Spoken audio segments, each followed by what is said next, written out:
Shalom, ladies and gentlemen. This is really a very special day for all of us here at Hebrew University. But I first want to personally welcome my rabbi, Shalom לרב לאו, ברוך הבא, רב ישראל מאיר לאו, שאותו אנחנו מכירים כבר הרבה שנים.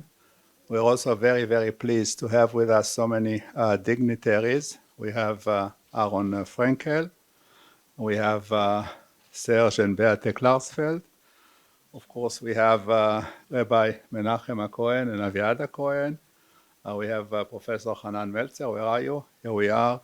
And all of my colleagues. And we have also Monsieur Waknin. Was that you? Okay. And many others that we will mention later. We are very happy and very pleased to have all of you here with us at the university.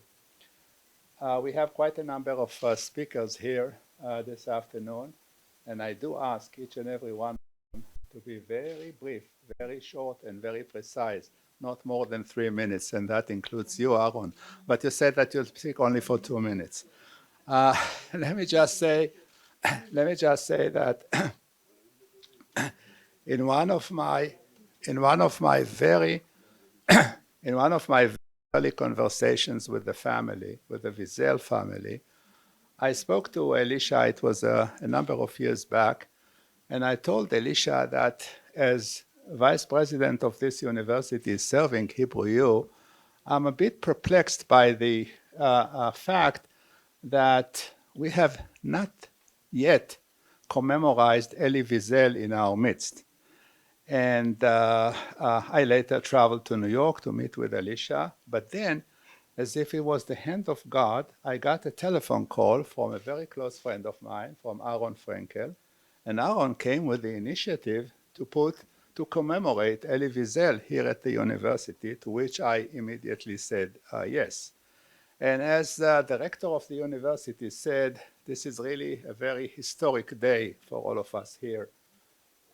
Right after the ceremony, we'll go to the hill, the central hill here, where this whole university started, where Albert Einstein and Sigmund Freud started this university 100 years ago, between the Einstein Institute of Mathematics and the Institute of Jewish Studies today.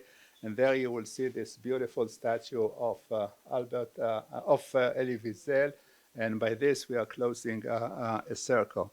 Elie Wiesel, the writer, the professor, the Nobel laureate, the political activist, and above all, the voice of the Holocaust survivors, is, and we're very happy that we get to commemorate him here at this university. The Nobel Prize Committee, upon bestowing the prestigious prize on him, on Elie Wiesel, said that he was defined there as a messenger of peace, of humanity, and human dignity. And we are very proud to be closing the circle and honoring this great Jew in our midst. We have, as I said, quite a number of speakers today. I wish first to call to the podium my good friend and colleague, Ishai Frankel. We have many Frankels here. The rabbi is a Frankel, Aaron is a Frankel, and Ishai is a Frankel. And Ishai is Director General of the university and Vice President. Ishai, please. I'll be the only one breaking the rule, 30 minutes. And we're very happy to welcome all our dignitaries, all our friends here for this special event. There's this ongoing 4,000-year enigma. What is so special about the Jewish people? Are we very smart, very stubborn? Many theses of what is special about our people. And I want to offer an answer. I think that first and foremost, we are a nation of storytellers. The first book in our Bible, the book of Bereshit, Genesis, is stories. That's what captures us. It captivates us. The first commandments, the big things we do just after receiving our independence, is preserving a story, saying a story, from one generation to the other. And if the Jewish nation is a nation of storytellers, there's no doubt that Elie Wiesel, of blessed memory, Zichrono Livracha, was a master storyteller. He was many things, but he was first and foremost a master storyteller. Beyond all his prolific doings and being a storyteller and a humanist and all that, Elie Wiesel was also a university professor. That was, I believe, the profession written in his income tax statement. And we see it as part of our duty, part of what we do as a university, to be storytellers as well. Part of our mission as a university is to preserve knowledge, to create knowledge, to transfer knowledge from one generation to the other. And it is our big honor as a university to have Elie Wiesel commemorated on our campus in a very prominent position. This should really be a light for our students, our faculty, and everyone. This is a person we aspire and we very much remember. So once again, thank you and welcome all to our university.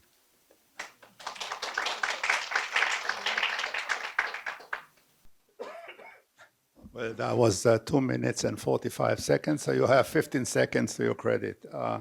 From one Frankel to the other, Aaron Frankel, my good friend. Aaron Frankel, for those of you, if there is anybody in the audience that doesn't know him, is a leading international businessman and entrepreneur, primarily in real estate and aviation.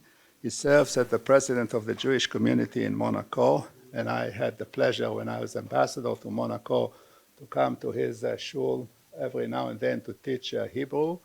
And he's known for his extensive social and philanthropic involvement, which includes so many things.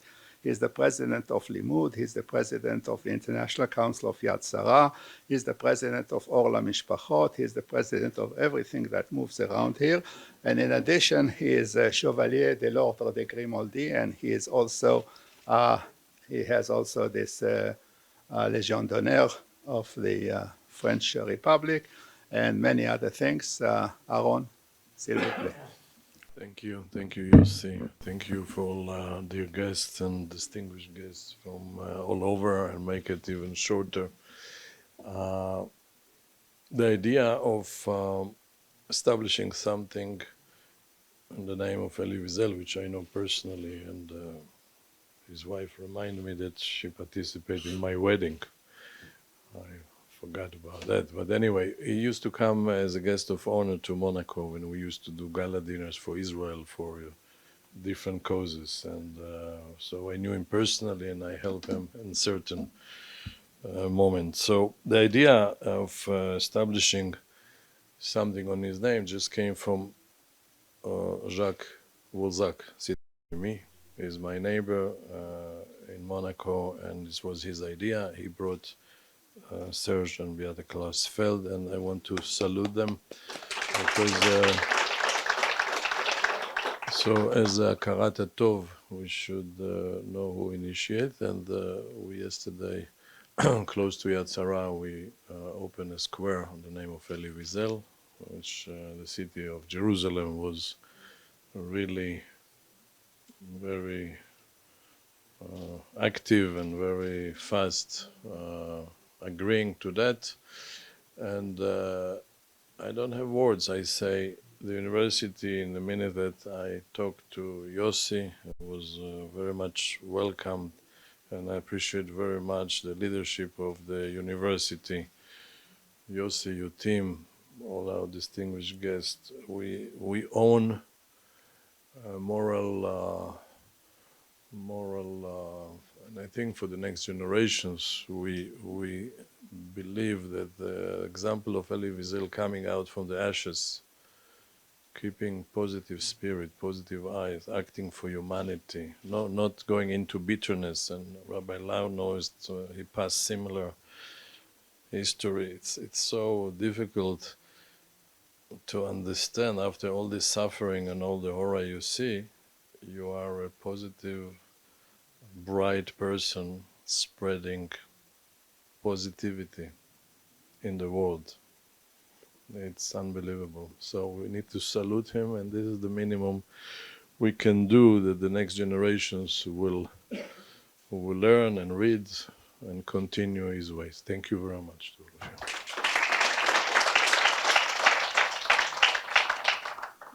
Well, thank you very much. I don't want to call to the podium Professor Hanan Meltzer. He's a professor here at Hebrew University, Faculty of Law, and a retired Justice of the Supreme Court for the last 2 years, I believe. Professor Meltzer has been the president of the Central Election Committee, and he was elected the president of the Press Council. And he was appointed lately as the chairman of Migdal Insurance and Finance Holdings. Professor Meltzer, s'il vous plaît. I shall speak in Hebrew, so מכובדיי כולם. אבי מורי, זיכרונו לברכה, היה מניצולי רשימת שינדלר. אמי, זיכרונה לברכה, הייתה מניצולי אושוויץ, וגם הייתה טיפולו במרכאות של דוקטור מנגלה, ולמרות זאת היא שרדה. שני ההורים שלי לא רצו לדבר על השואה, אבל אני מאוד נרגש פה, כי תודעת השואה היא דווקא גם מהסיבה שהם לא דיברו איתי עליה, מאוד קרובה לי. ואבי זיכרונו לברכה אמר לי שהוא לא רוצה לדבר על השואה, אבל שאני אקרא ספרי היסטוריה ואני אלמד את השואה, כי זו תופעה ייחודית. אמי זיכרונה לברכה אמרה לי שאני אקרא ספרות על השואה, וכך הגעתי לסופרים רבים, בין השאר לפרימו לוי, אני רק אציין שניים, ולאלי ויזל. לכן אני באמת נרגש פה ואני מודה לכם על הכבוד שנתתם לי, כי אני מאוד קרוב לנושא הזה. אני אומר מאוד בקצרה, כמצוות המנחה, מספר דברים שלמדתי מכתביו, נאומיו וספריו והפילוסופיה של אלי ויזל. הדבר הראשון זה כבד את אביך ואת אמך. אמרתי לכם, אני נהגתי כך, והוא גם כן מאוד כיבד את הוריו. הדבר השני זה לעזור בכל עת ובכל מקום לחלשים, למדוכאים ולמיעוטים. דבר שלישי, יש מקום לשפוט את הנאצים ועוזריהם, אבל אין מקום לשפוט את הקורבנות. אפילו בנסיבות מסוימות התנהגו שלא כראוי, בגלל הנסיבות המיוחדות. ואני מזכיר את זה כי נושא נפרד, זו השאלה שאצלנו משפט ושואה ואיך שפטו את השואה. אז אני מזכיר, בהתחלת המדינה היו משפטי הקאפואים, אחר כך היה משפט קסטנר, אחר כך היה משפט אייכמן המפורסם. אני לא ארחיב על זה את הדיבור. הדבר הנוסף זה להעלות על נס את חסידי אומות העולם. ודבר נוסף, השואה היא תופעה ייחודית שאין שני לה בהיסטוריה, וצריכים להדגיש את זה, שהשואה לעם היהודי הייתה תופעה מאוד ייחודית. ויש כל מיני היסטוריונים, פילוסופים שאומרים שזה חלק מהשמדות עם וכך הלאה. לא, זה דבר מאוד מאוד ייחודי. דבר שישי, זה 7 דברים ואני מסיים, זה אהבת ישראל, אהבת המדינה ואהבת המסורת. שוב, לאלי ויזל היו התחבטויות עם היחס של יהודים עם הקדוש ברוך הוא, אבל בסופו של דבר הוא אמר, ולו מחמת שמירת המסורת של בית אבא, הוא ממשיך, ואחר כך הוא באמת התמיד בזה. ואהבת ישראל. והדבר האחרון, ובזה אני מסיים, זה הוא לחם באדישות. אדישות, הוא אמר, יותר גרועה מכל דבר אחר. וכאשר אנחנו מדברים על מלחמה באדישות, זה גם כלפי חוץ, כאשר רואים עוולות מדיניות במקומות שנעשים בהם עוולות, צריך לצאת ולהתקומם נגדם ולא לשתוק ולא להשלים, וגם כלפי פנים. הוא בנאום מפורסם אצל נשיא ארצות הברית, הוא תקף את ההתנהגות של ארצות הברית, למרות שהוא קיבל כבוד מנשיא ארצות הברית, את ההתנהגות של האמריקאים בזמן השואה. לכל הדברים שהוא אמר יש משמעויות ולקחים גם בימינו. במיוחד נושא הלחימה באדישות, שאותה הוא העלה על נס, והמבין יבין. תודה רבה.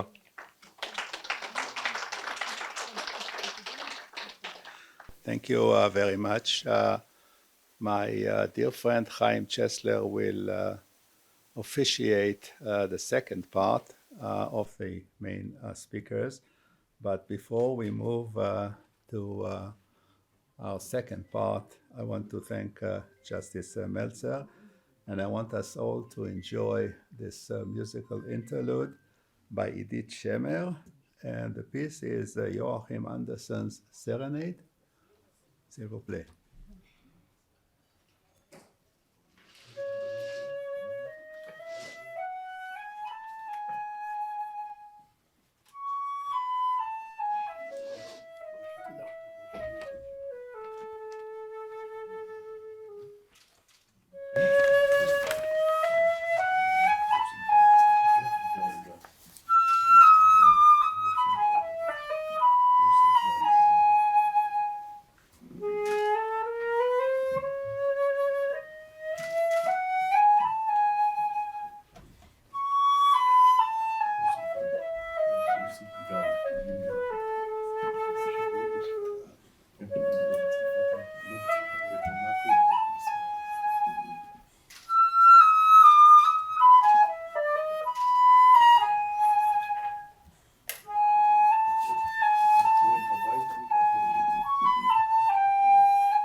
you very much. My name is Chaim Chetler. I'm the founder of Limud FSU. It's a special organization deal with young Russian-speaking people around the world. And we're going back history to Elie Wiesel, my days as executive director of Israel Public Council for Soviet Jewry. And Elie Wiesel was really the anchor of our operation. Every time we came to New York with the mother of children, refuseniks or otherwise, and he hosted us. Even I saw yesterday an exhibition we had in the United Nations 35 years ago. And he said, let my people go. It was the goal, and we executed through our operation. Later on, when the Soviet Union fell apart, we had a meeting, Rabbi Yakon and myself, with Elie Wiesel in his office in New York. He said, look, let my people go is over. Not now is the time for let my people know. So we created the organization Limud FSU. We had the privilege, Aaron Frankel agreed to be our president, thank God. And now we operate in 12 countries. Every year we have 12 events for youngsters around the world. And the reason why Limud FSU with the Hebrew U connected to Elie Wiesel is not by accident, but it's by the essence. The last thing I want to mention, that our greatest event ever was a year after Elie Wiesel passed away. We had an event in Siget. And I spoke to the mayor. I said, I want all the farmers all across Siget to come and to march for let my people know. And they came, and they had a march of about 7,000 people commemorating Elie Wiesel and naming the train station on his name. I can no better sample to say about let my people know than to invite Chief Rabbi Lau to speak. I would like to mention who is Rabbi Lau, everybody know, but it's always a pleasure to say it. Rabbi Lau is the 38th consecutive generation on his family to serve as a rabbi. He served as the chief rabbi of Netanya, then Tel Aviv, before being, actually he's not appointed, he's chosen to be the Ashkenazi chief rabbi of Israel, a position Rabbi Lau held from 93 to 2003. Today he is the chairman of Yad Vashem, and is involved in various religious and educational activities in Israel and around the world. Rabbi Lau. תודה רבה. תודה רבה. חנן, הפסק דין שלך לדבר עברית חל גם עליי. יוסי, לא יעזור שום דבר.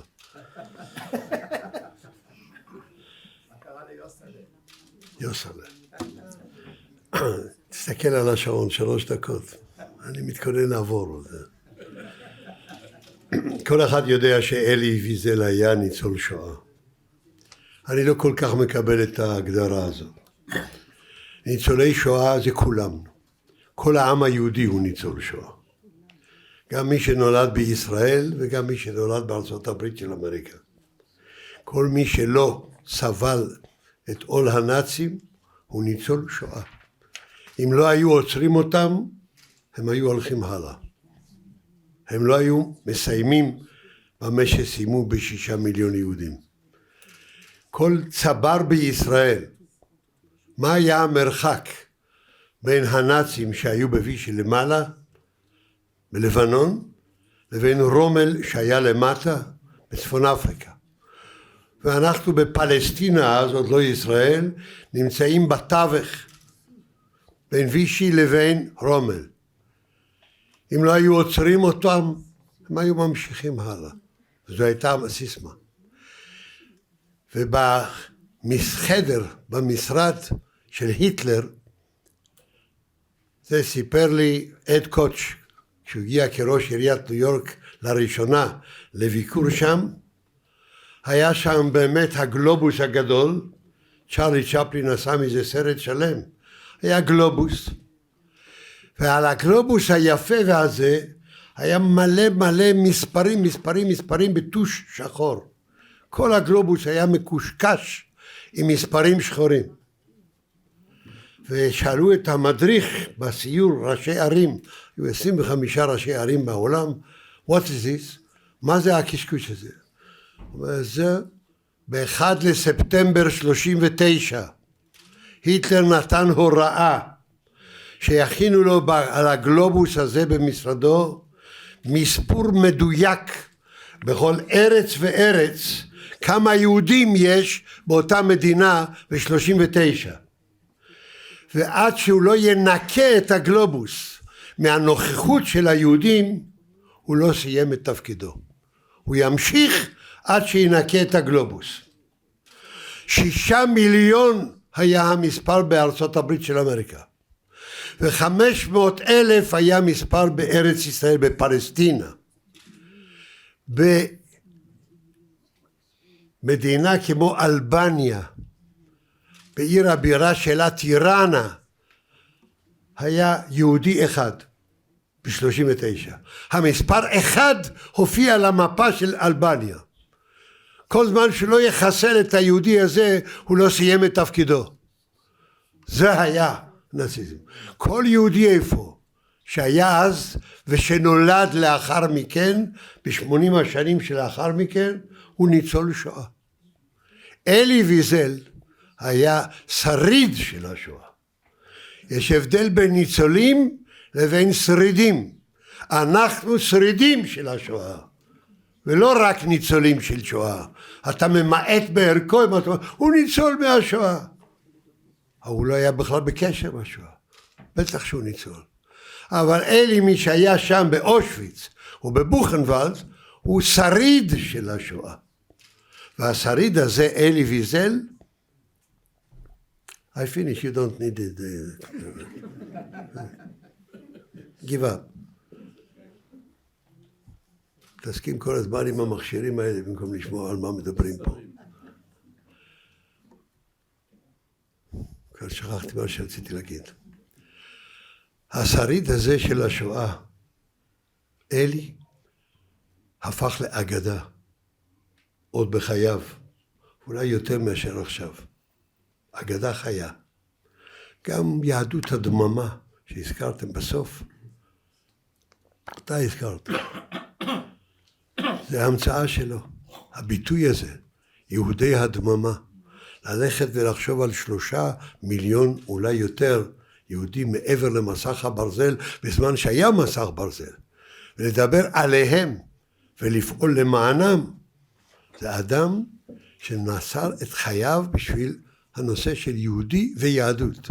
היה לו חברותה בבורו פארק, רב, מחבר הספר משנה הלכות, 10 כרכים, הרב מנשה קליין, היה חבר שלו מהונגריה, וכל יום שישי עמדו חברותה דף גמרא, שנים, אותו אלי, שהופיע על כל הבמות.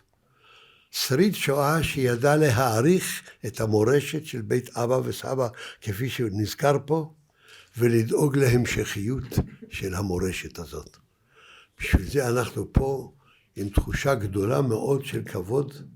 אני לא הכרתי את אלי בבוכנוולד, שנינו שוחררנו בבוכנוולד, בכ"ח בניסן תשכ"ה, אז לא ידעתי תאריך עברי, תש"ה, זה היה 11 לאפריל 45.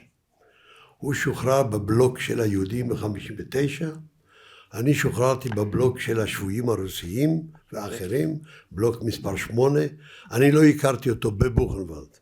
אני את אחי נפתלי, זכרו לברכה, לא ראיתי בבוכנוולד, כי הוא היה ב-59 ואני ב-8, מקצבים לכל בלוק הייתה גדר תיל מחושמלת, ולא יכולנו להגיע אחד אל השני. פגשתי אותו ביום השחרור. גנרל פטון עם הדיוויזיה שלו, הטיל פצצות, האמריקאים יודעים לעשות את זה, על בוכנוולד, והם התכוונו לכל מגדלי השמירה שהיו מאוכלסים בנאצים, גרמנים, אבל הגרמנים ירו לכל עבר, ואנשים לא ידעו מה לעשות. ויהין זלגיין, tell me where shall I go? ואז אנשים רצים, אז הכרנו, רצים לעבר השער, כולם רצים לעבר השער, אבל השער עוד היה נעול. אז ליד השער הייתה ערימה של גופות הרוגים מהיריות או מהפצצות, אני לא יודע עד עכשיו.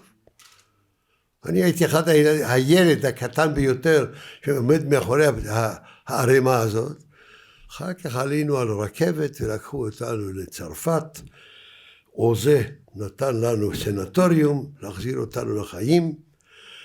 פעם ראשונה ראינו כוס חלב, פעם ראשונה ראינו ביצה, לא ידענו מה זה, ביצה חשבתי שכדור פינג פונג זה היה נראה, לא ידעתי מה זה, שם הכרנו, שם נודענו, ושם התנהלו הוויכוחים ויהין צורך גאין.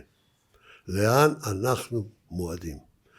ואלי נשאר בצרפת, 11 שנים, עד שהוא עבר לארצות הברית. נפתלי אחי, אני לא ידעתי מכלום, הוא אמר לי, לולק, אנחנו הולכים לארץ ישראל. אמרתי לו, מה זה? הוא אמר לי, שמה לא הורגים יהודים. זו הייתה הגדרה של ארץ ישראל. הוא לא אמר לי על אברהם, יצחק ויעקב. הוא לא סיפר לי על פרשת השבוע הזה, הארץ אשר אתה שוכב עליה, לך אתננה ולזרעך. כל זה הוא לא אמר לי. שום היסטוריה של דבר. דבר אחד שכן הבנתי, פה לא יהרגו יהודים. הוא היה מדי אופטימי. אופטימי מדי.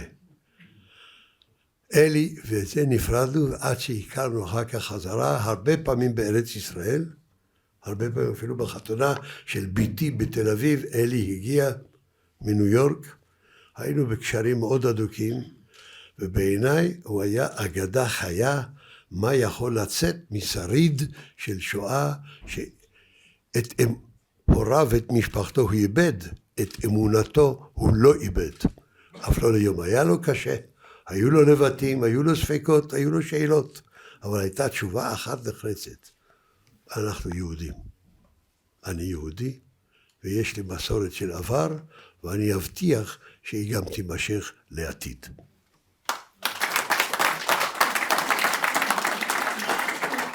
תודה רבה, רבי אליהו. Thank you, רבי אליהו. Before I introduce our next speaker, Sir Klarsfeld, I want to tell you what symbolic it is, because the next event is a very special, unique day, as I mentioned, Limud FSU, now as organizing together with the Hebrew U. Tonight, you both, Roger and Barca Klarsfeld, going to be honored and given a special, unique presentation by our president, Aaron Frankel, in our conference in Tveria, tonight with 1,300 participants, all Russian speaking, which will stand up and salute you for what you've done for the Holocaust. So please come. Now it's not 1,300. Wait for tonight. I want to tell you a few words about Mr. Klarsfeld. He's a Romanian-born French activist and Nazi hunter known for documenting the Holocaust, to establish the historical record and enable the prosecution of war criminals. Since 1960, with his wife, Beta, Serge has made notable effort to commemorate the Jewish victim of German-occupied France and greatly support of the State of Israel. Please, Roger.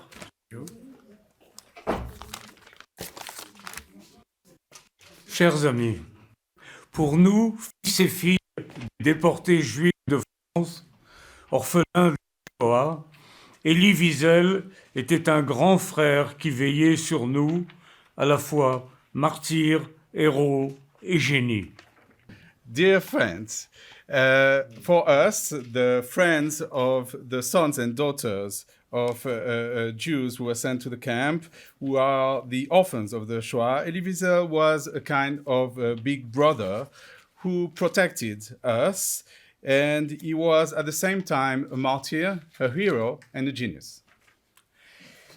Elie avait tant souffert dans son cœur, dans son corps, dans son âme, et il était devenu un témoin exceptionnel de la Shoah, un incomparable passeur de mémoire, un professeur réputé, un écrivain renommé.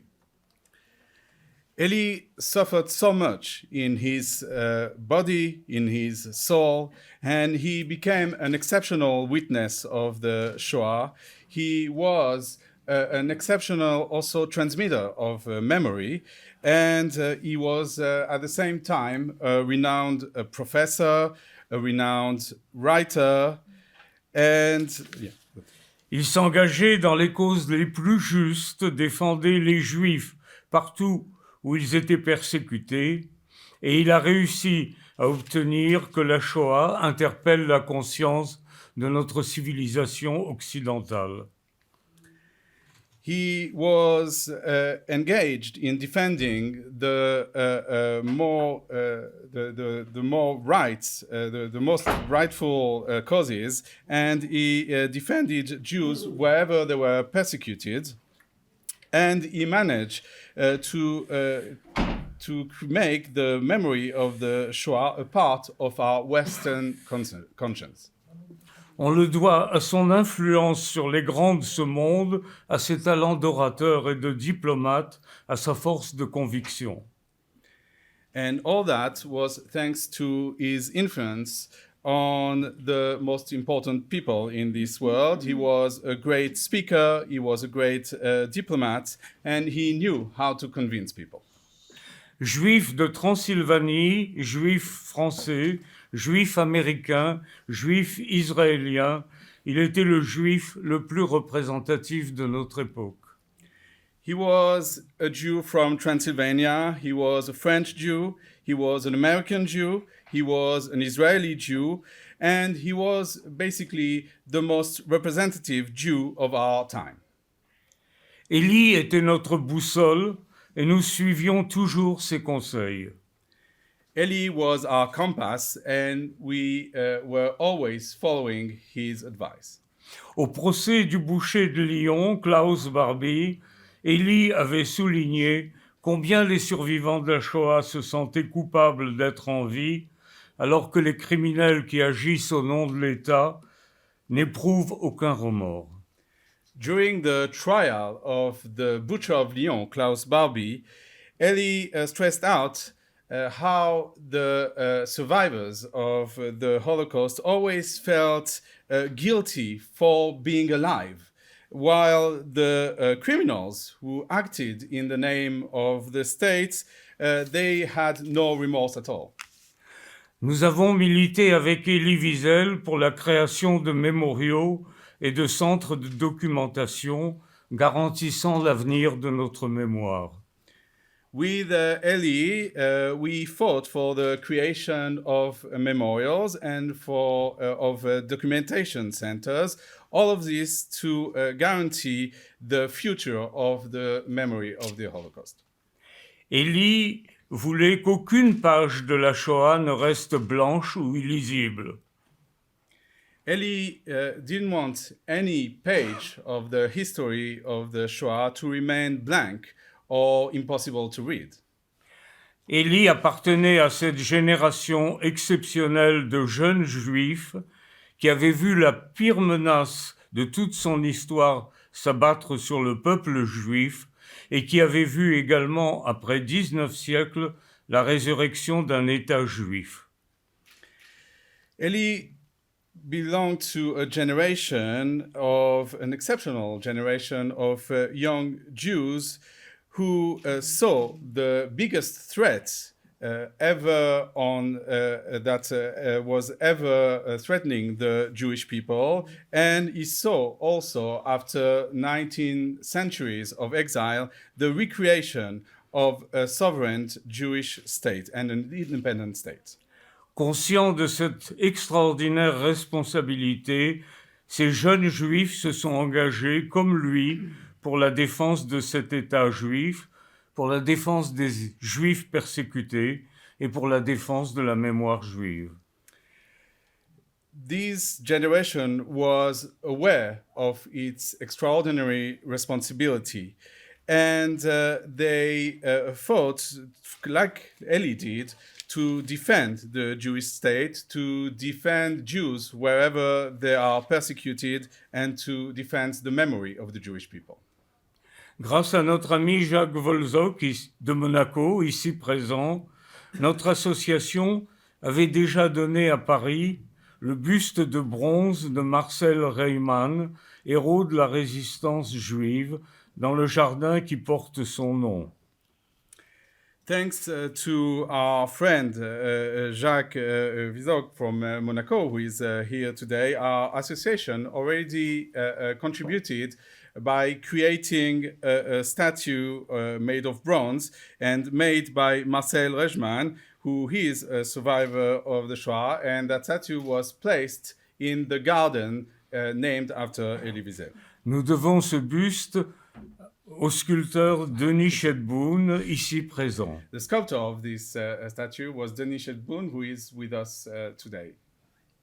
Le nom d'Elie Wiesel avait été donné par la mairie de Paris au square historique du Temple, et la maire de Paris, Anne Hidalgo, avait dévoilé en 2019 le buste d'Elie Wiesel par Denis Chedboun, dont nous avons fait don à la ville de Paris.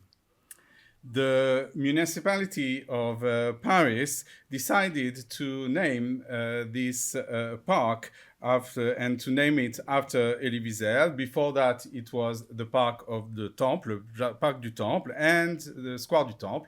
And the mayor of Paris, Anne Hidalgo, revealed this statue of Elie Wiesel in 2019, the statue that was made by Denis Chedboun, which we gave to the city of Paris. Après l'inauguration de la place Elie Wiesel hier, le visage glorieux et douloureux d'Elie Wiesel éclairera désormais la prestigieuse université du Mont Scopus.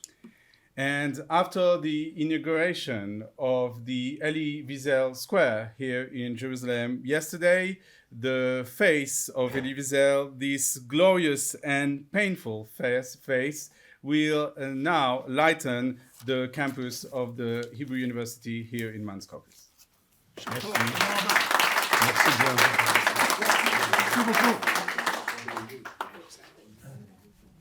Thank you, Roger. Before I invite Rabbi Cohen to the podium, I must tell you, Elie Wiesel always told me whenever I met him, you must be aware that Rav Menachem Cohen is my rabbi. I don't move anywhere before his permission. Now, Rabbi Cohen, you can move here with my permission. Come. Rabbi Cohen is accompanied the Israeli IDF paratroop who liberated the Western Wall in June 1967. Not just Rabbi Goren, also Rabbi Cohen, be aware. He served as a member of the Israeli parliament, the Knesset, for more than 15 years. He was born in Siget, Romania, and later served as the chief rabbi of Romania. During the time, he arranged Elie Wiesel visit to Siget. Rabbi Menachem Cohen became Elie Wiesel special rabbi. And I want to tell you one thing before Rabbi Cohen speaks, especially he was born in Siget. Thanks to our Frankel endless initiative, after we've been in Paris, after we've been in Jerusalem, the next project, Rabbi Lau, the next project is to have this status in Siget. Be aware, you're going to get an invitation. Boaz Bismuth, write in your calendar. Okay, Rabbi Cohen, please. מכובדיי כולם, בראשם אהרון פרנקל, הרוח החיה מאחורי כל מיני מפעלים שרק אדם מסוגו יכול היה לשאת אותם.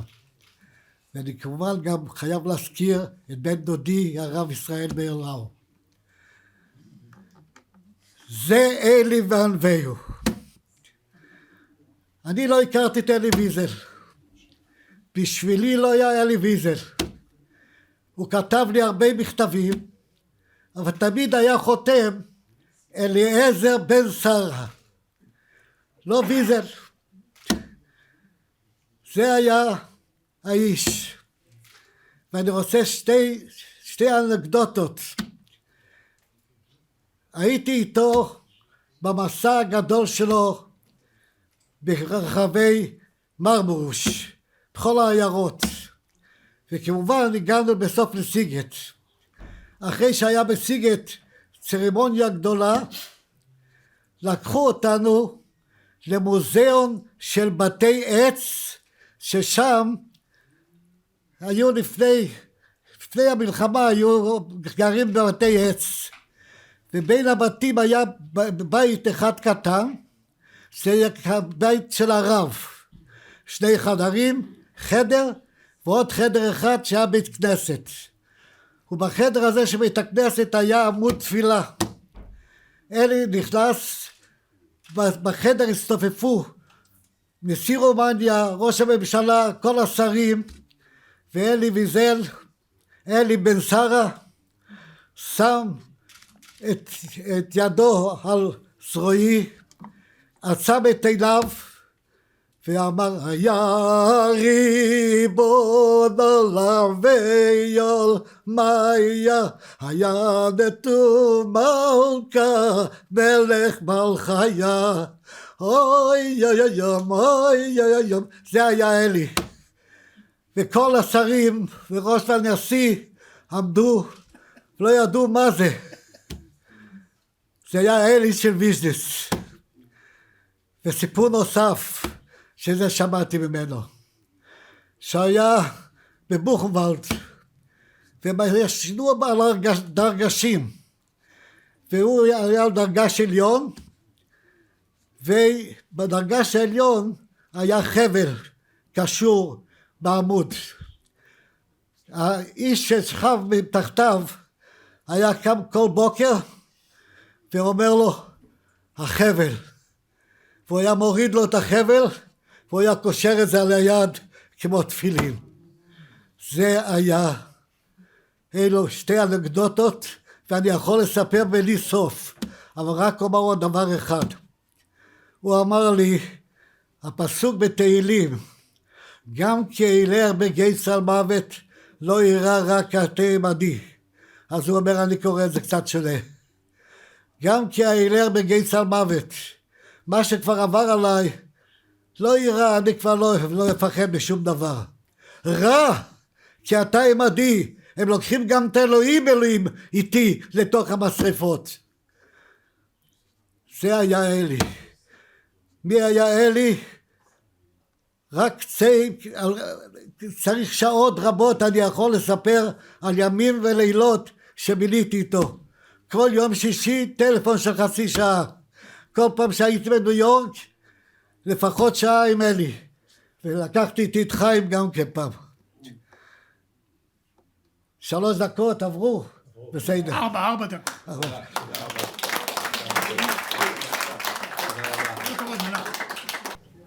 Well, surprisingly, we're on time. The last speaker today, at the request of the Wiesel family, we asked Dr. Yoel Rappel, who is a well-known historian here. He has written 34 books on Judaism and the history of Israel. And he worked for many years with Professor Wiesel at Boston University. Now, Elie, Yoel, you were given more than 3 minutes. You have 4 minutes, okay? So tell the audience, once this is done and finished, we'll have another very short musical piece, and then we will be walking to the site to unveil the sculpture. And the rabbis amongst us should not be worried in order not to, לא לעבור על לא תעשה לך פסל ומסכה. הטלנו מום בפסל כדי שהוא לא יהיה שלם, כך שזה אפילו לא עברנו שום עבירה, כבוד הרב. And I'm also very pleased to see that the Israeli parliament is represented here. Stand up. Okay, Yoel, you have 4 minutes. כן, כן. תודה.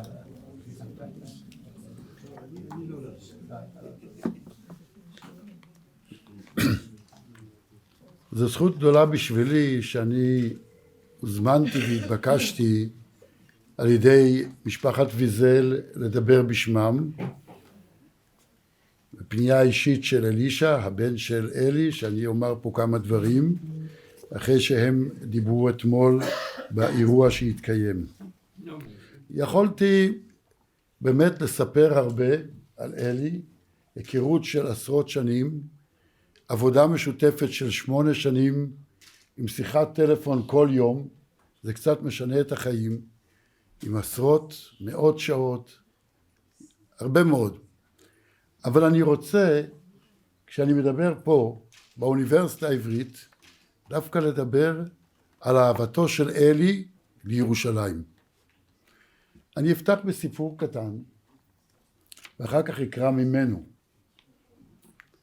אלי הקפיד מאוד להיות כל שנה לפחות פעם אם לא פעמיים בירושלים. כל שנה. באחת השנים, אנחנו, אשתי ואני, אנחנו בכל ביקור, הוא ביקש שאני אהיה ביום הראשון שהוא מגיע, הוא בפגישה האחרונה, לפני שהוא עוזב את הארץ. וזה היה גם בזמן עבדנו יחד. והנה, באחת הביקורים שלו פה, אנחנו מגיעים למלון המלך דוד, ששם שעה תמיד, ואלי אומר, יש לי עוד 2.5 טיסה, ולא הייתי בכותל. אני חייב ללכת לכותל. אני לא יוצא מירושלים בלי להיות בכותל. ואנחנו בזריזות, עם נהגת שודים שקוראים לה אשתי דורית, לקחנו אותו לשם, נסענו לכותל, היא הביאה אותנו ככל שאפשר קרוב. כשחזרנו מהכותל, אחרי ששם בלבלו לו קצת את המוח, הוא אמר לנו, עכשיו אני יכול לנסוע חזרה. לפני כן לא הייתי נוסע. כשאלי כותב על ירושלים, אני חייב לקרוא את זה בעברית, כיוון שהמאמר הזה לא פורסם באנגלית ולא בצרפתית. זהו ספר שאנחנו ערכנו לכבוד אלי ליום הולדתו ה-85, זה אוסף של מאמרים שלו, שיצא 2 לפני פטירתו. זה היה מתנת ידיעות אחרונות, הוצאת ידיעות אחרונות, שהם המו"לים שלו לאלי ליום הולדתו. קטע קצר מתוך הספר. בראשית הייתה ירושלים. ירושלים עיר הפלאות, המושיטה זרועותיה לעבר הרקיע. ירושלים כבת קול הבוקעת מבינות להרים, כחזיון שרגליו נטועות בקרקע, כמראה מסנוורת, כרציף של דממה וצעד וגיל. בעודי פעוט קראתי בשמה בטרם אבטא את שמי שלי, ירושלים. משוש נפשי ומחוז חפצי הרחוק, עיר מוכרת ובלתי ידועה כאחת.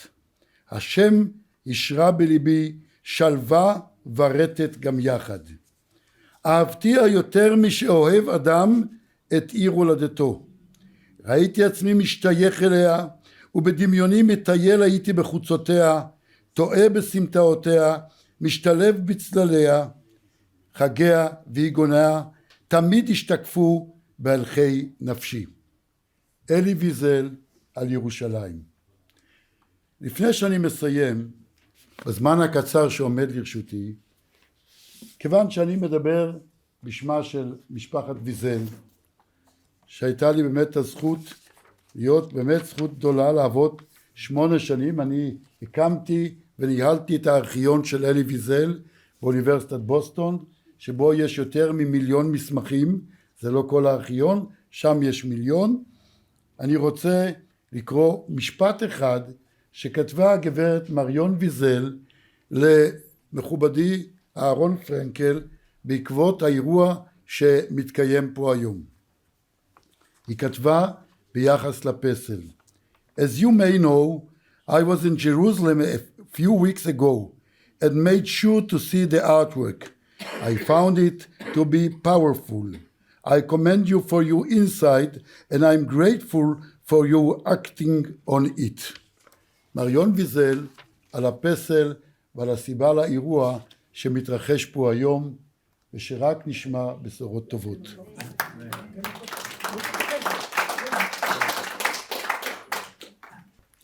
Well, the musical interlude will conclude the ceremony. So once we're done with the music, you're all invited to follow us to the ceremony itself.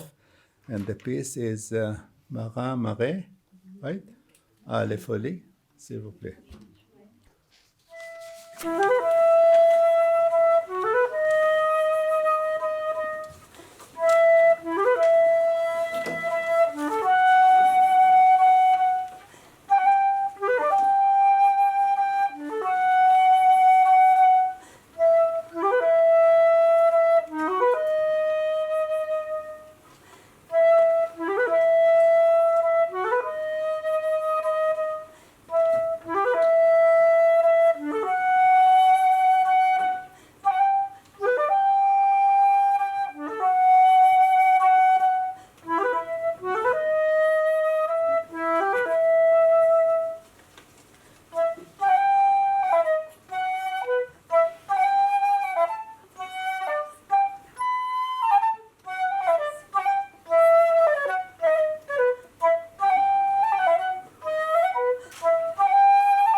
Thank you. A special word of thanks to Jacques Volzok. Merci. Mille fois. Thank you very much. תודה רבה לכולכם על שבאתם, ואנחנו ממשיכים לטקס עצמו.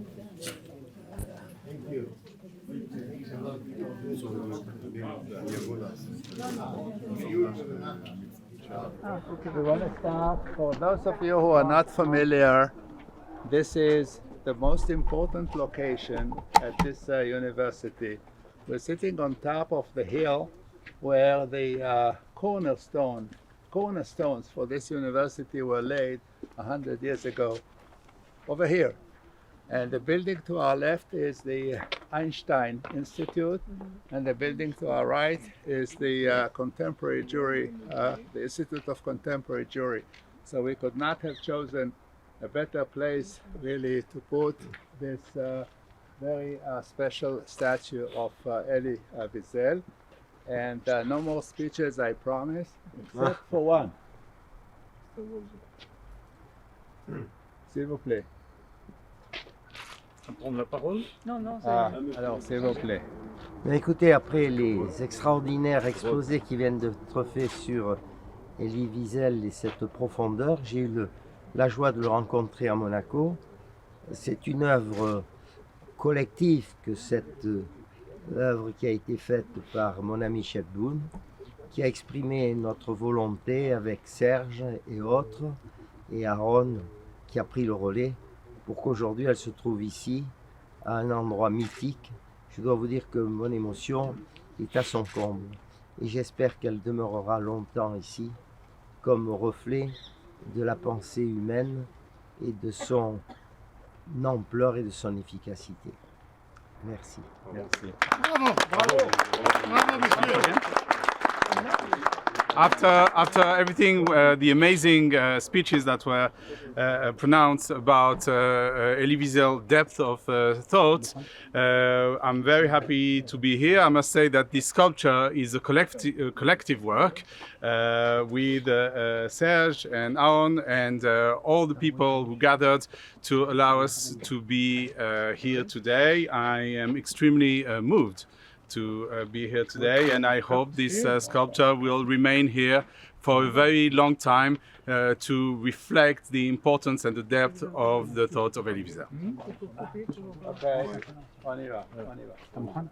Okay, allez. Allez. Vas-y, ensemble. Bravo, bravo, bravo. Bravo.